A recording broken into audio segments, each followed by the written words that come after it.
In the space of a single day, the geopolitical landscape shifted in ways that would normally take months to unfold. Military relationships that once looked stable are now beginning to fracture in full view of the world. Leaders who had remained cautious, restrained, or strategically silent are no longer holding their positions. And what has happened in just the last 24 hours may end up altering the balance of global power in ways that cannot easily be reversed.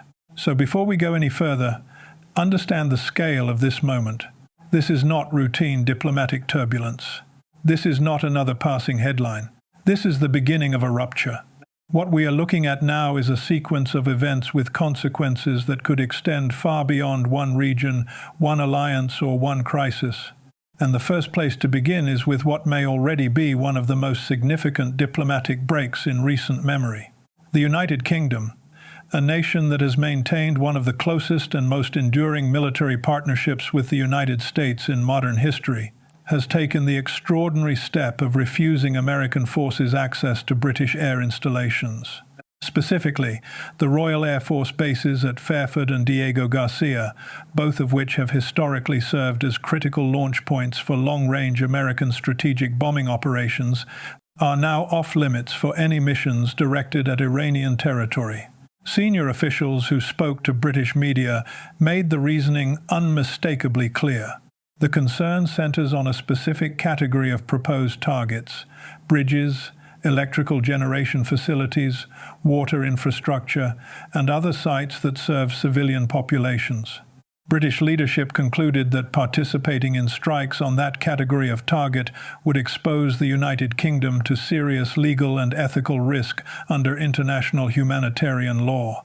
In plain terms, London decided it was not willing to be a party to actions that could be classified as war crimes under established legal frameworks. This is not a minor procedural disagreement between allies. This is the United Kingdom drawing a hard line against the foreign policy direction of its closest strategic partner. The weight of that decision should not be understated. But the United Kingdom did not arrive at this position alone. France had already moved in the same direction, closing its airspace and denying the use of French military facilities for any operations against Iran. Spain and Austria followed similar logic. Italy communicated comparable restrictions regarding its installations. What began as individual national decisions is increasingly beginning to look like a coordinated European response, a collective refusal by America's oldest allies to be complicit in a military campaign they view as legally indefensible. Marco Rubio, currently serving as Secretary of State, responded to these developments with barely concealed frustration. He argued that the entire strategic value of NATO from the American perspective has always rested in part on the basing rights it provides, the ability to project force globally using installations spread across allied nations. If those nations now deny access when the United States needs operational support, Rubio questioned whether the arrangement still serves American interests. He stated openly that the entire structure of these alliances would need to be reconsidered. There is a layer of irony worth noting here. Marco Rubio, during his years in the United States Senate, was one of the architects of legislation specifically designed to prevent any president from unilaterally withdrawing from NATO. He understood then that abandoning the alliance would represent a catastrophic act of self-destruction for American strategic interests. That same man now stands before cameras questioning whether the alliance has any value. The contrast is striking. Meanwhile, President Trump made his own statements about NATO in unusually candid terms. He described the alliance as a paper tiger. He stated that Russian President Vladimir Putin has personally told him on multiple occasions that NATO does not frighten him, that what frightens Putin is the United States itself. Trump then listed countries he said had failed to support American objectives: South Korea, Australia, Japan, and the NATO member states collectively.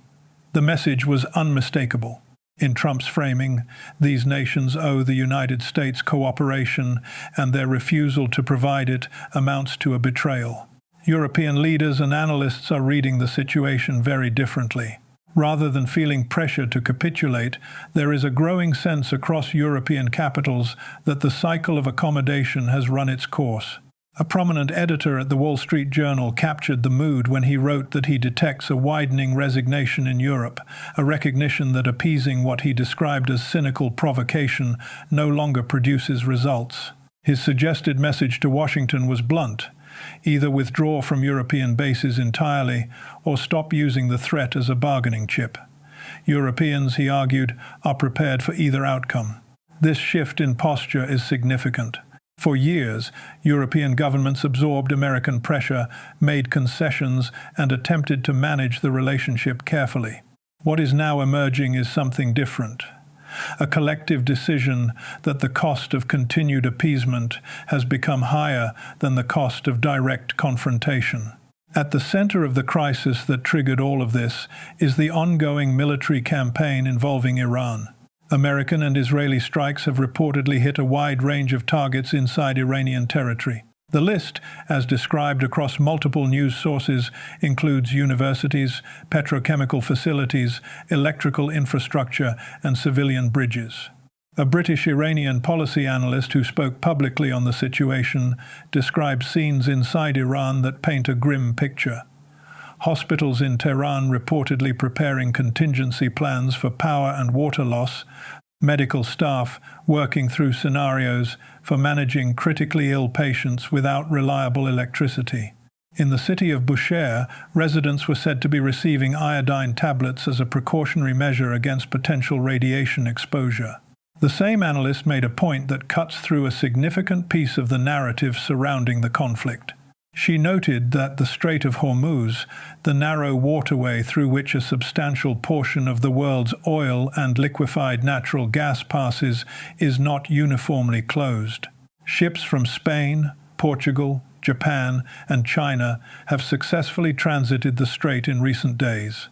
What Iran appears to be doing is selectively enforcing access, blocking passage for vessels linked to nations actively supporting the military campaign while allowing neutral parties through. In her framing, the strait is open if you are not participating in the war. That distinction matters enormously for how the world interprets Iranian actions. An illustration of this dynamic played out in a specific and revealing episode involving Qatar.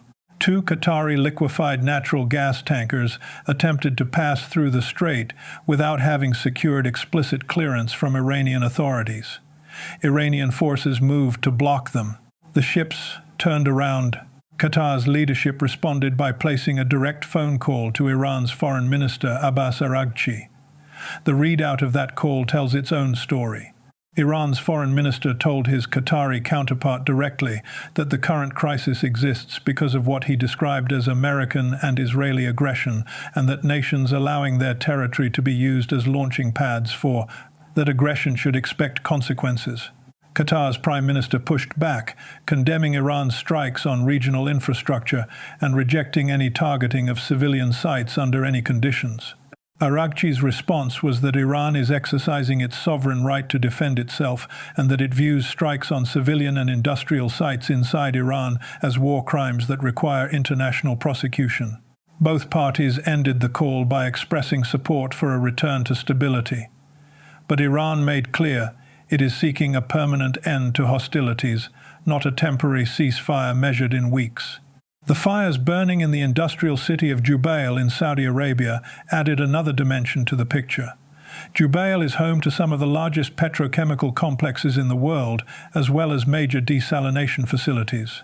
Iranian strikes hit targets in that region, consistent with prior public warnings from Iranian officials about which categories of infrastructure would be considered valid military responses to attacks on Iranian soil.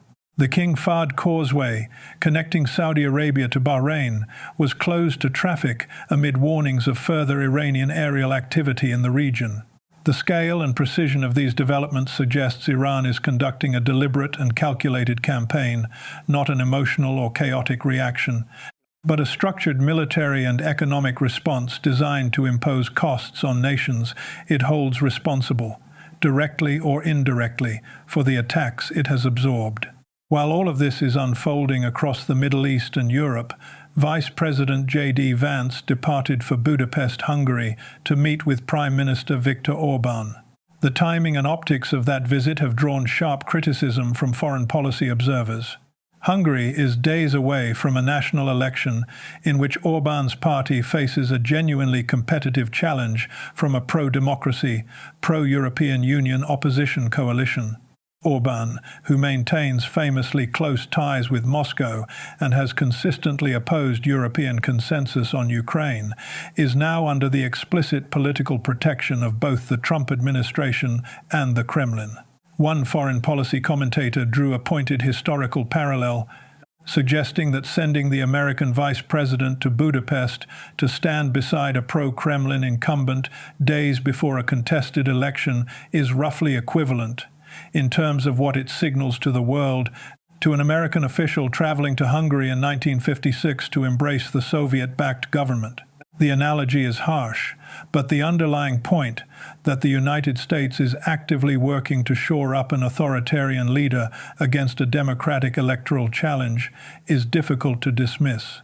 The political maneuvering around the Hungarian election has taken on an additional layer.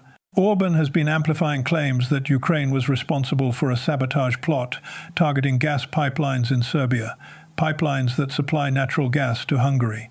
The suggestion is that Ukraine, by attacking this infrastructure, was attempting to create an energy crisis in Hungary as electoral pressure on the Orbán government. Orbán used this narrative to invoke emergency powers language and to question whether normal electoral conditions could be maintained. The problem for that narrative is that Serbia's own military leadership flatly rejected it.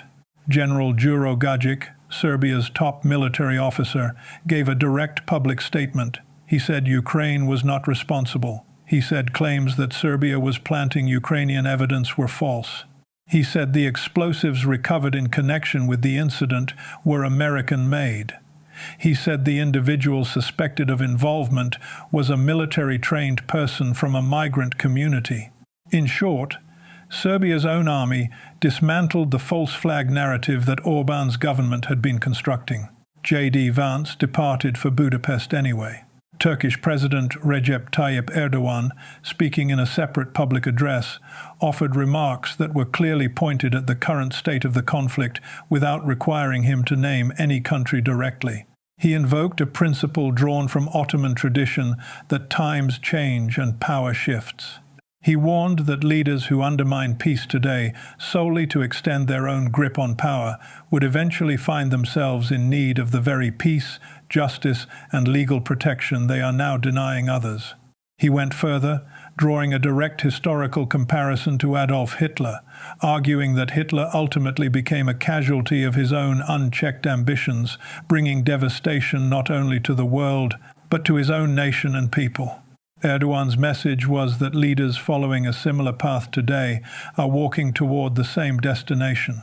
One of the more analytically significant developments of the day came not from a military announcement or a diplomatic statement, but from a financial institution. The Banque de France, France's central bank, disclosed that it had sold approximately 129 tons of gold that had been held in storage in New York. The bank simultaneously acquired an equivalent quantity of gold in Europe, recording a gain of approximately 12.8 billion euros as a result of higher current gold prices. The transaction was presented in technical terms as a routine portfolio management decision, but financial analysts were quick to note what the underlying action actually represents. France has removed all of its gold reserves from American custody. Some analysts digging into the mechanics of the transaction noted something even more unsettling: indications that the physical gold originally deposited in New York may not have been fully present when France sought to reclaim it, potentially requiring a settlement process before France could acquire equivalent value elsewhere. If accurate, that would raise serious questions about the integrity of American custodial arrangements for allied nations' sovereign assets. France is not the only country watching this. The broader signal being sent that holding sovereign wealth inside American institutions may now carry geopolitical and financial risk is one that other nations' treasury officials are almost certainly processing. The expected downstream consequence, as multiple analysts have noted, is increased selling pressure on American government bonds. Treasury auctions in the coming weeks will be watched very carefully. The convergence of all these developments, European bases closing to American forces, gold reserves being repatriated, allies publicly condemning American military actions as war crimes, long-standing partnerships being openly questioned, and a vice president traveling to bolster an authoritarian figure against a democratic election, represents something beyond a bad week in foreign policy. It represents a structural shift in how the world is positioning itself relative to American power and American decision-making. The countries that have said no to airspace access, to basing rights, to complicity in strikes on civilian infrastructure are not fringe actors. They are the United Kingdom, France, Spain, Austria, and Italy. These are the nations that built the post-World War II international order alongside the United States. Their refusal is not a protest, it is a verdict. And across the Atlantic, the countries that have absorbed years of rhetorical pressure, being told they do not pay enough, do not contribute enough, do not deserve the protection they receive, appear to have reached a collective conclusion. Calling the bluff costs less than continuing to absorb it. What happens next in the coming hours and days will determine whether this rupture deepens into something permanent or whether some form of de-escalation emerges. But the relationships that existed before this week are not coming back intact. Something has shifted, and the full consequences of that shift are only beginning to become visible. This video provides independent news analysis based on publicly reported information from verified media outlets. The script is written in original wording and presented for informational purposes.